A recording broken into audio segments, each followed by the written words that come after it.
حضرت علی اور حضرت معاویہ رضی اللہ تعالی عنہما کے متعلق جو مشاجرات کے معاملات ہوئے ہیں، ان کے تعلق سے جب ہمارے بزرگوں سے سوال کیا جاتا تھا تو ہمارے بزرگ بڑے حکیمانہ جواب دیا کرتے تھے۔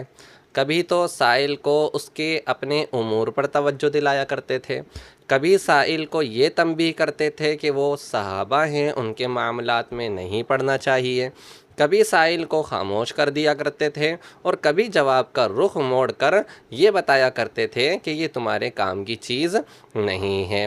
حضرت امام حسن بصری رضی اللہ تعالیٰ عنہ سے کسی نے پوچھا کہ حضرت علی اور حضرت معاویہ کے بارے میں آپ کیا کہتے ہیں؟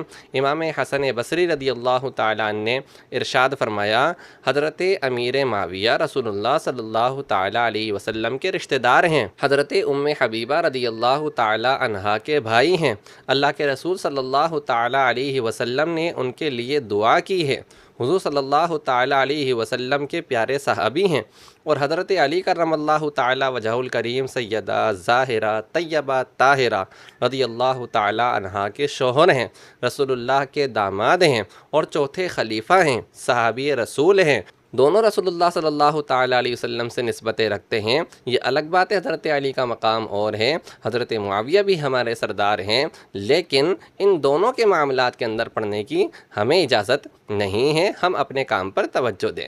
امام احمد بن حنبل سے کسی نے پوچھا کہ آپ اس معاملے میں کیا فرماتے ہیں؟ امام احمد بن حنبل رضی اللہ تعالیٰ عنہ نے ارشاد فرمایا، تلک امۃ قد خلت لہا ما کسبت ولکم ما کسبتم ولا تسألون عما کانوا یعملون۔ وہ پہلے کے لوگ تھے جو گزر گئے ہیں، ان کے معاملات کا سوال تم سے نہیں ہوگا، تم سے تمہارے اعمال پوچھے جائیں گے، لہٰذا اپنے اوپر توجہ دو۔ حضرت امام ابو زرعہ رضی اللہ تعالیٰ عنہ کے پاس ایک شخص آیا اور کہنے لگا کہ میں حضرت معاویہ سے بغض رکھتا ہوں۔ آپ نے ارشاد فرمایا، کیسا آدمی ہے تو؟ بڑا عجیب آدمی ہے تو، تجھ پر مجھے افسوس ہے، تجھے معلوم نہیں معاویہ کا رب کریم ہے؟ معاویہ جس کے مقابل میں آئے حضرت علی کرم اللہ تعالیٰ وجہہ الکریم، وہ بھی کریم ہیں، بلکہ کریموں کے سردار ہیں۔